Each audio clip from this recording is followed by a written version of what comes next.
Welcome to Ruby on Rails webinar series from jpassion.com. So we have learned a lot of things in this course, and we are going to cover our last topic in this session, which is Rails application deployment to the cloud.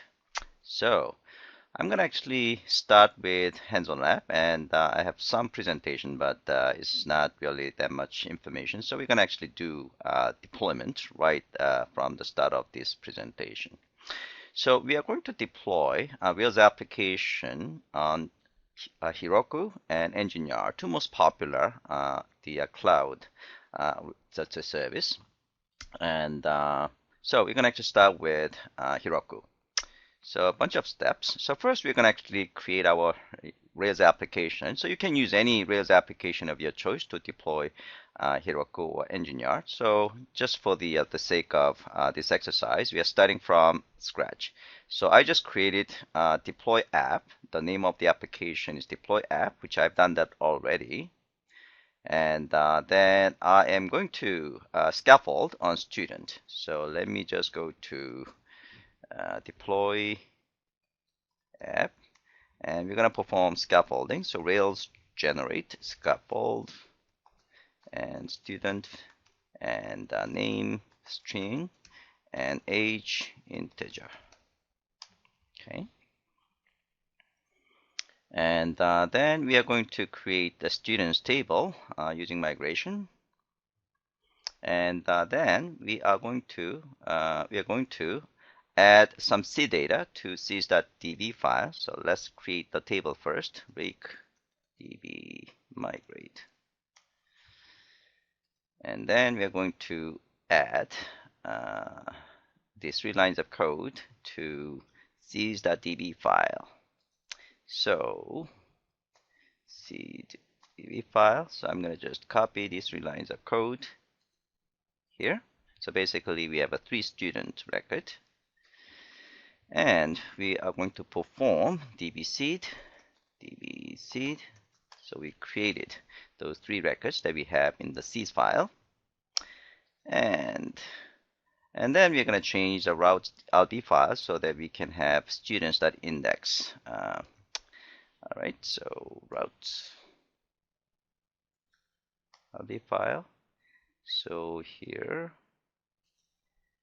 and we're going to change this one to student. And we are going to delete index.html file. Okay.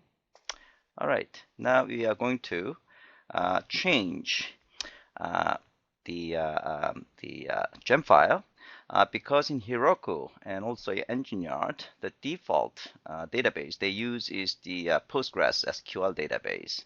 So here we are going to change the gem file so that we are going to use SQLite 3 only for development, and for production we are going to use the Postgres SQL database. So let's change gem file, and here we're going to say group development and do and okay, and then we are going to add Postgres database for production. Okay, so we save all these changes, and then we're going to bundle install because we changed the gem file. Now what we're going to do is we're going to use without production. So for this installation we are not generating anything production because we are going to actually use Heroku and an Engineer. So we don't have to create any production the gem here. So we're going to actually use bundle install dash without production. Okay, all right, that's done. So now we are going to run the application to make sure that app is actually up and running. I mean, app is actually correctly created. And when we run the application, we should see the 3 records. Okay. So, all right, so it's done. So let's try local host. All right, so that's what we see. All right, so we know that this application is up and running correctly. So I'm going to just stop this one because we don't need this anymore. So let's move on. Now, we are going to, first of all, deploy this application and push this application to GitHub. So both EngineYard and Heroku requires your application to be from the GitHub. Okay, so we are going to create a repository using Git init. So here we say, for those of you who are not really familiar with the Git and GitHub, I recommend you to take a look at the javapassion.com. If you go to courses, and we have Java development tools, and you can actually take a look at the labs of Git and GitHub. Okay. All right, so we are going to create the repository by saying git init. So it will create the .zip file. Okay, so this .zip file directly contains everything about the Git. And then we are going to add all the files of this project into staging area. So you're going to say git add and dot. So that means current directory, and everything under this current directory will be added to the staging area, and then we'll actually commit. Right, so that's added. And now if you say git status, you can see all these files are ready to be committed. Okay, all right. Now we are going to make a commitment. So we're going to say git commit, and -m and the message. This is our first commit. Okay, something like that. So they are committed, and now if you say git status, and you can see everything is committed. All right, so we now have a local Git repository. Now we're going to actually create the GitHub repository. So you're going to go to ziphub.com. So I'm going to actually use this one, the browser. So we're going to have ziphub. Oh yeah, so this is the GitHub directory, the website. Okay, so I'm already logged in. Okay, so now we are going to create the new repository. So we are actually using GitHub as the new repository. So we are going to actually create the new repository. So I'm going to actually have this one to be here.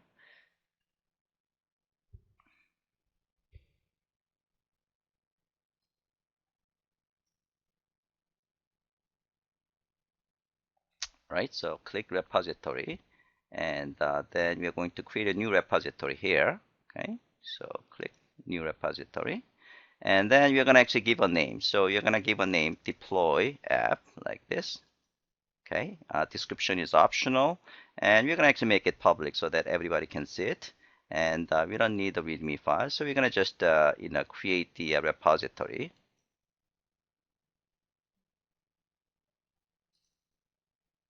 Yeah, so create repository.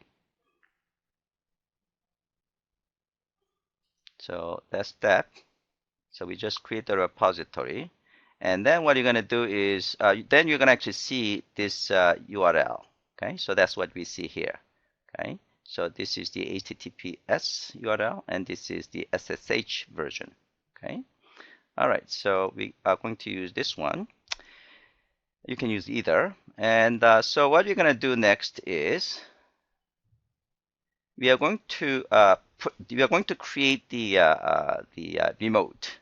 So basically, you are going to say git remote add origin and this. Okay, so you're basically making this GitHub,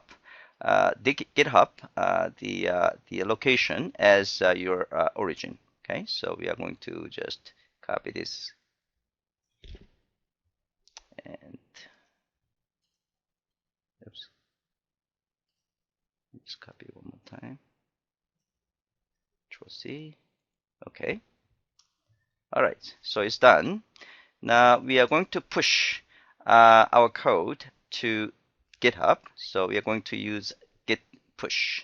So git push upward and origin and master. So basically what you have is the master branch on your local repository, and you're basically pushing your master branch to the origin, which is a GitHub.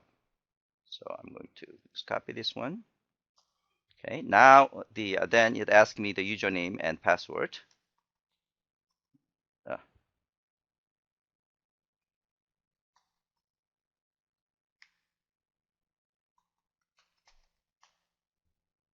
okay, so let me try one more time. I think I actually incorrectly typed.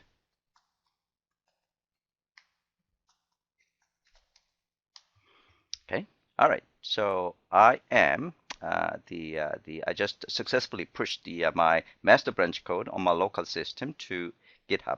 Okay, so that's done. Now, if I refresh my page here, now you are going to see all the code that I just uploaded. Okay, so this is the code. This is the deploy app application. Okay, all right. Now we are ready to deploy this application to Heroku. So you want to go to Heroku and actually sign it up, sign yourself up. So I've done that already. So basically, this is the process. You go to Heroku website and you enter your email address, and then you're going to have an email. Then you're going to just confirm it. Okay. So confirm email sent. Then you confirmed it, and then you are going to just send email, and then you're going to actually provide your password. This is the password that you are going to create. Okay. All right. And once you're done that, then you are going to be in Heroku's site. Okay. All right. Now, the second thing you have to do is installation of Heroku Tool Belt. So this is the toolkit in which it lets you perform Heroku operations at the command line. Okay, so it's basically a bunch of the command line utility programs. Okay, so you go to this website, and depending on your operating system, you can just download it and install it. On my system is Windows. So I click this one, and you can actually customize. Basically what you need is Heroku client. Okay. Since I have a Git SSH already on my system, I didn't actually click this one. Okay. By the way, for Windows environment, by the way, you know that the Windows environment is not the most desired development environment for Rails application development, but I happen to have a Windows here. One of the quirkiness on using Windows with Heroku is that once you install this tool belt, it actually added some path to your it changed your the path environment variable, and those environment variables is actually causing some problems. So you have to actually delete those environment variables. Okay. So basically it adds like a Git. Even though I didn't click this one, it still add the Git directory to my environment, the path environment variable. So you have to delete all those things. Okay. So basically you go to the control panel, and then the system path at the end. I think it added like a three the paths. Okay. So you just delete all those. Okay. All right. Now once you've done that, then you should be able to perform Heroku. Okay, so this is the command line tool that I just mentioned. So let me actually just show it. Since I have installed everything correctly, so I can say Heroku, and it gives you all the commands that you can execute. And if you wanna see the version, okay, and you can see the version right here. So I know that I have installed the Heroku toolbar correctly. Okay, all right. So let's move on. Now, you can find out all the applications that have been deployed in Heroku by saying Heroku apps. And at the moment, I don't have any. Okay, so it will say you have no apps, like this. Okay. All right, now we are ready to deploy the application, deploy app application to Heroku. So you have to log in first. Okay, so you're gonna say Heroku and log in. And you have to provide your credential. So you have to provide email address, com, and password. Okay. Now you're logged in. All right. So authentication has been successful. All right. Now you are going to create an application. So basically, it's going to create a placeholder for your application. So you say Heroku create, and this is the name of the application. Now, if I try this, okay. By the way, if you don't specify the name of it, then the Heroku will create it will create a name of the application automatically for you. Because I want to actually use my own name, I want to just say Heroku create and deploy app.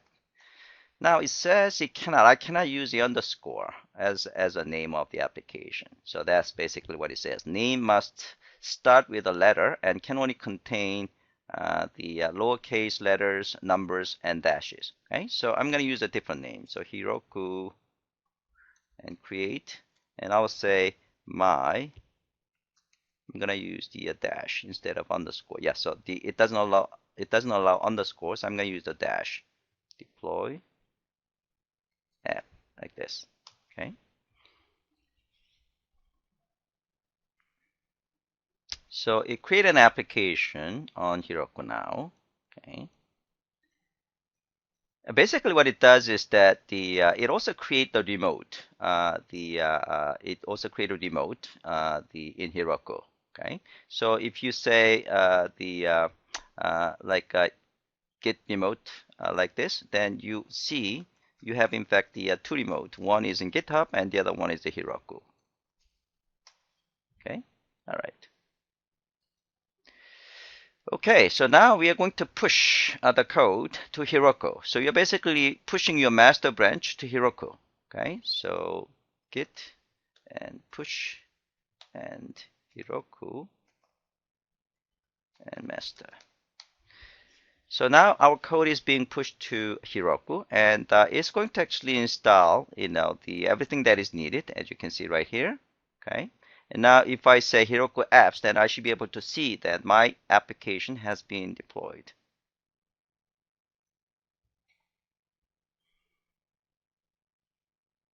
Heroku is actually relatively fast.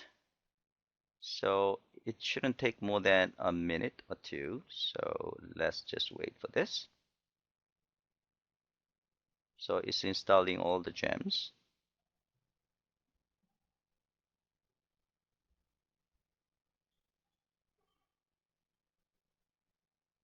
Okay. I think we're almost done.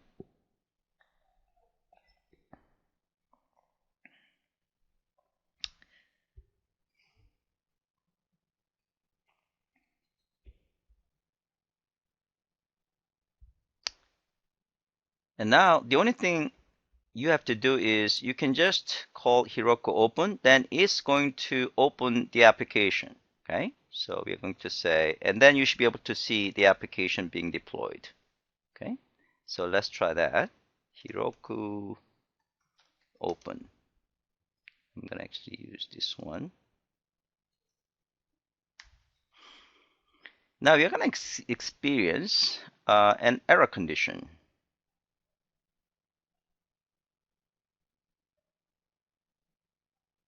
Like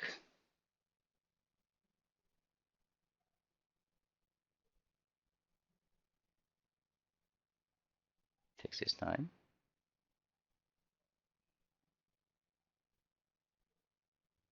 You like this. So we are sorry about something went wrong. Okay. The reason is because we are running our application in production environment, but we have not performed any DB migration or DB seed on production database. So basically, if you take a look at so you can actually take a look at what happened by saying Heroku logs.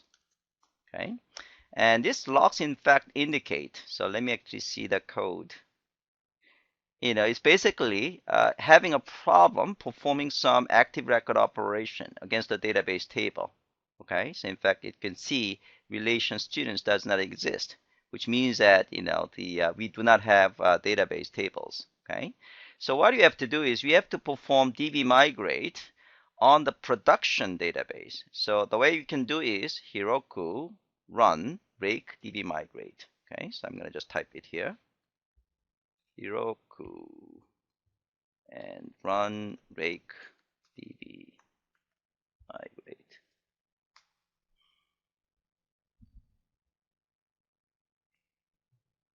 Okay, so now you are going to see the table has been in fact created. Okay, once this is done. Okay, so you can see a table has been created. Okay, all right, so now we're going to refresh the page. All right, now the application is up and running. Okay, but what happened to those 3 student records that we have added through dbSeed? Again, the reason we don't see that is because we have not performed the dbSeed on Heroku production development environment. Okay, so again, what we have to do is to perform dbSeed. So we can say again, Heroku run rake dbSeed. Okay, so the dbSeed is now performed